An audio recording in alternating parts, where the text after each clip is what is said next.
Hey, this is Tommy. I meet Mandy in our senior year.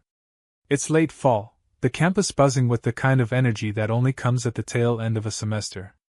I'm buried in code, stress mounting as deadlines approach. I can barely remember what daylight looks like when she walks into the library.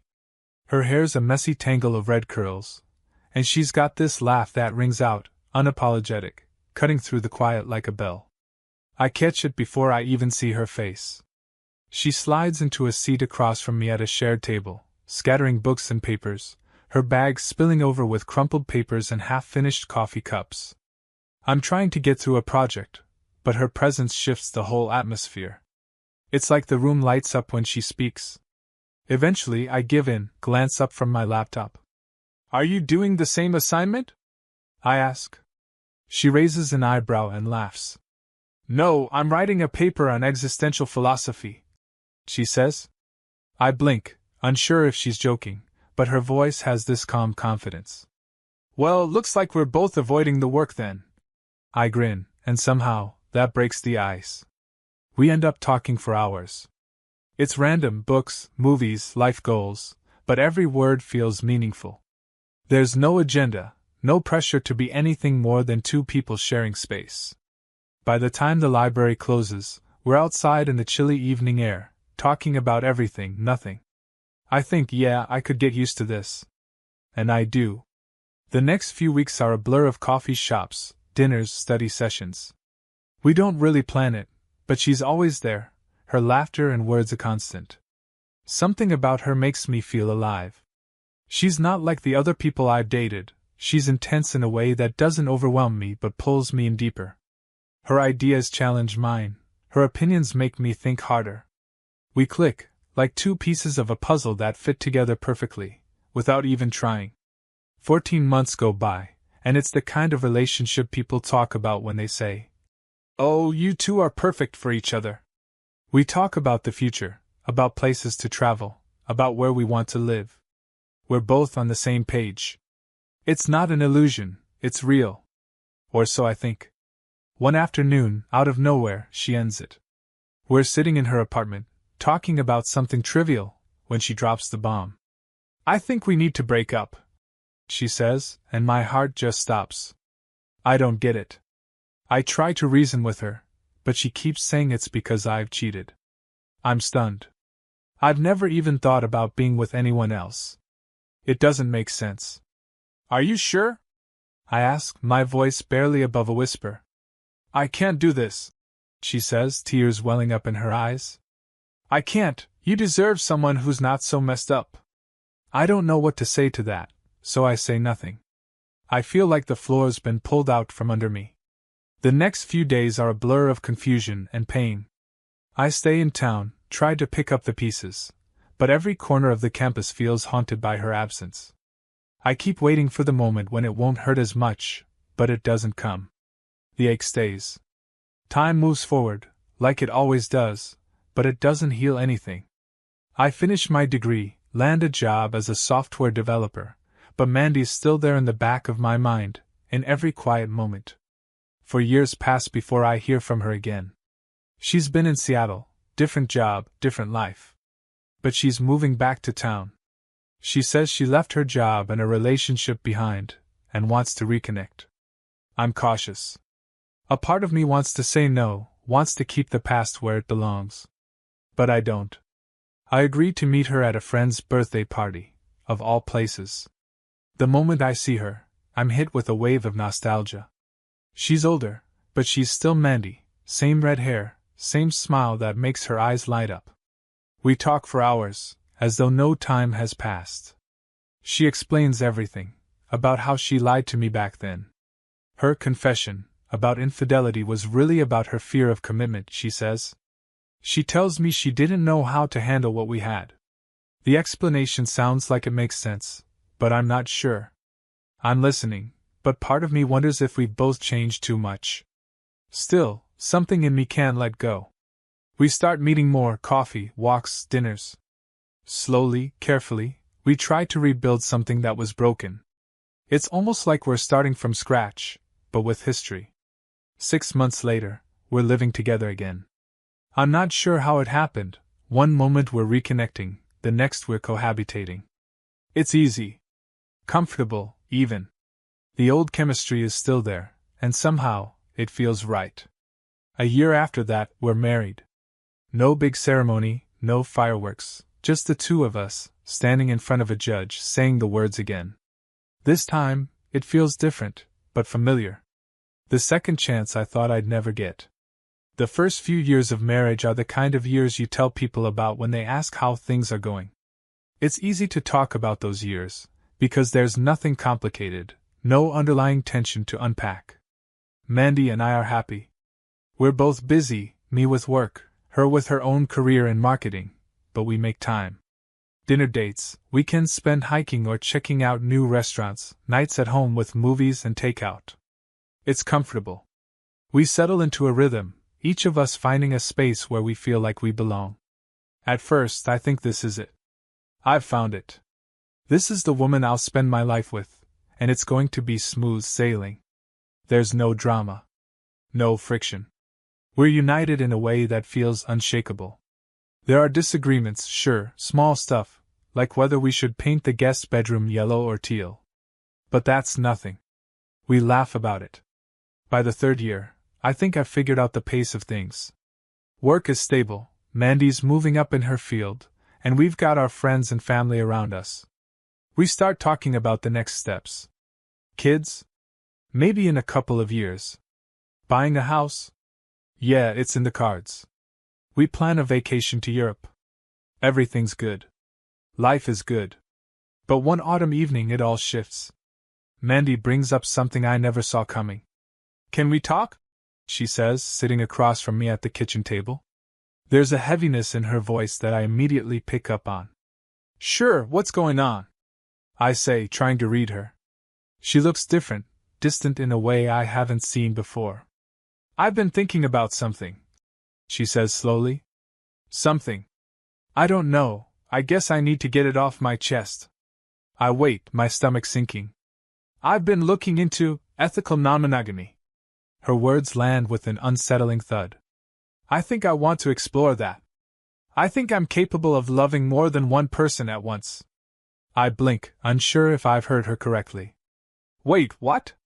She rushes to explain, as if saying it out loud somehow helps make it clearer. I don't know. I've been developing feelings for someone at work, James. It's not like I'm unhappy with you. I love you. But I think I need something more, something different.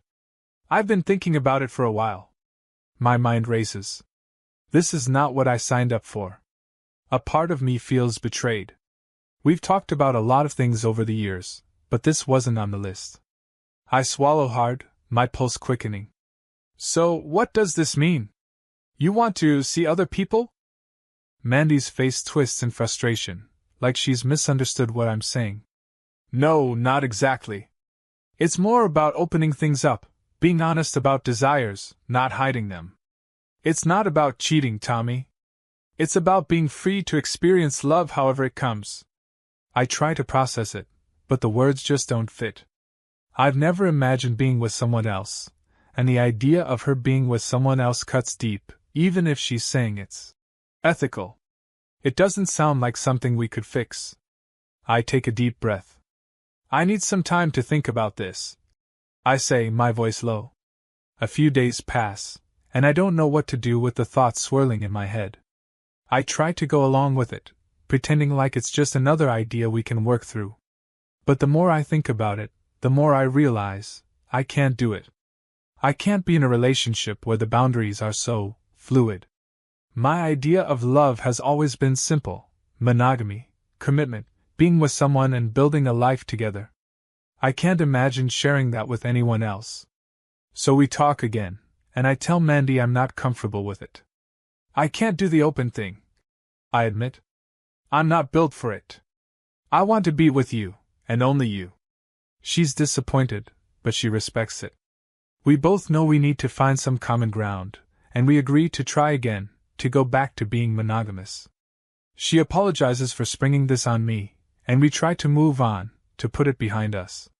The tension lifts, but there's still a small crack that I can't ignore. It's like we've touched something too delicate, and I'm afraid it'll break. A few weeks later, we go on that trip to Europe, and it feels like we've reset. The places we visit are beautiful, and the time away from everything allows us to reconnect. We talk about the things we've avoided before, about our dreams, our fears, our future. I think maybe we're back on solid ground. But when we get home, Mandy drops another bombshell. I've reconnected with an old friend, she says, looking away as if it's not a big deal. But I can hear the hesitation in her voice. Who? I ask, already dreading the answer. James. From work. I can feel my jaw tighten. You're still in touch with him? Mandy nods. Yeah, I've been thinking about what we talked about and I don't want to drop the conversation. I think we need to talk about it more. About ethical non-monogamy. I'm quiet for a moment, trying to steady my breath.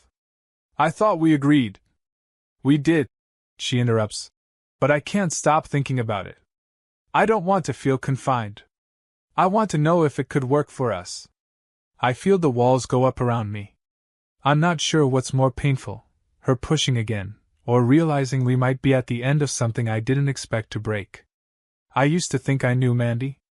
We shared everything, our plans, our fears, our future. But the changes were subtle at first.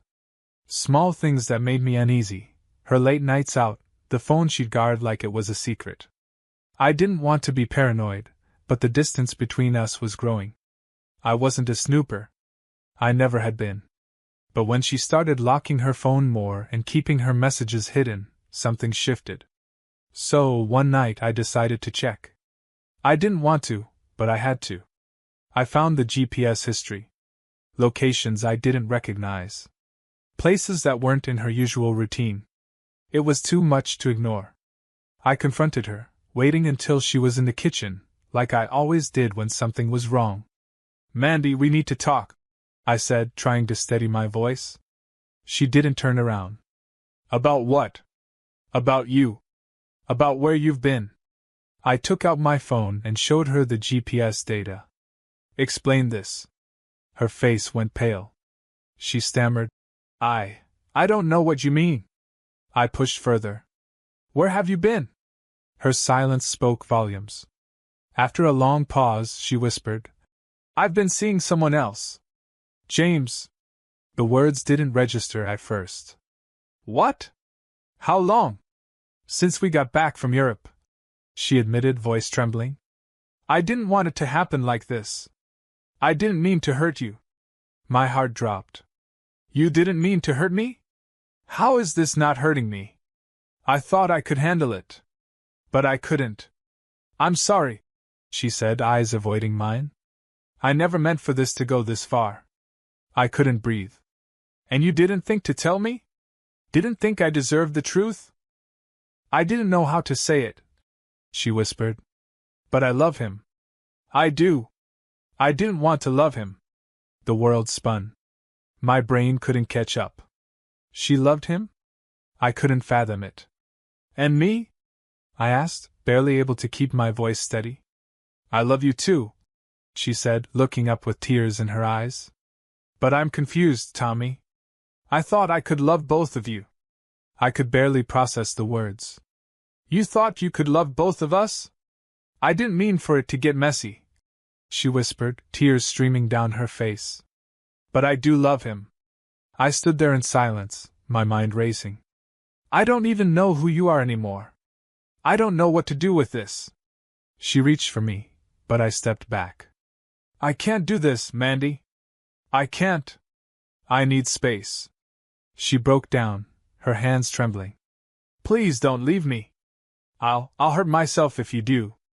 I couldn't bear it. I'm calling your dad, I said, reaching for my phone. This has gone too far. No, please don't, she begged, but I dialed anyway. I couldn't fix this. Not on my own. The days after our confrontation blurred together. I hardly slept. The weight of Mandy's betrayal settled over me like a heavy fog.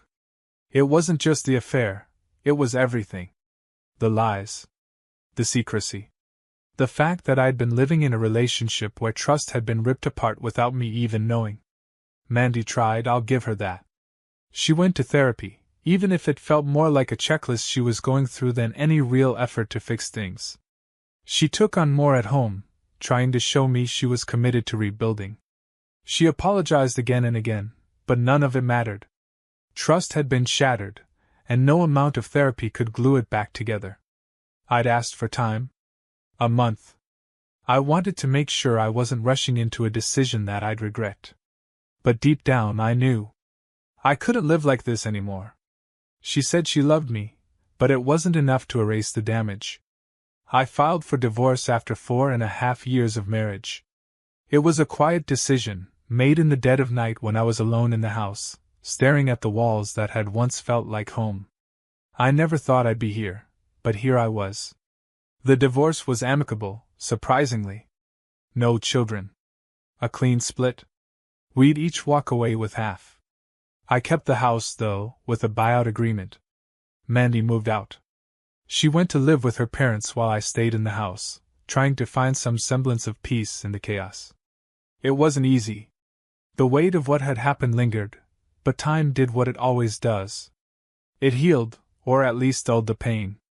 I threw myself into work, software development, the thing that kept me sane when everything else felt like it was falling apart. It was easy to focus on code, on logic, on something that didn't hurt. A year later, things were different. Mandy had a new job at a retail store, far from the life she once lived. I had moved on, too. I wasn't bitter, but I wasn't exactly open to the idea of love again. Not yet. We still talked sometimes. It wasn't much, but it was enough. I'd learned that life doesn't have neat resolutions, and sometimes, the best you can do is accept things as they are. Mandy expressed her regret, but I could see she'd accepted the consequences of her actions. We both moved on in our own ways, quietly, without the fanfare of closure. I'd moved on. But I'd never forget what we had. I had to live with that, and maybe that was the point. To grow, to understand, and to keep going despite the mess life hands you.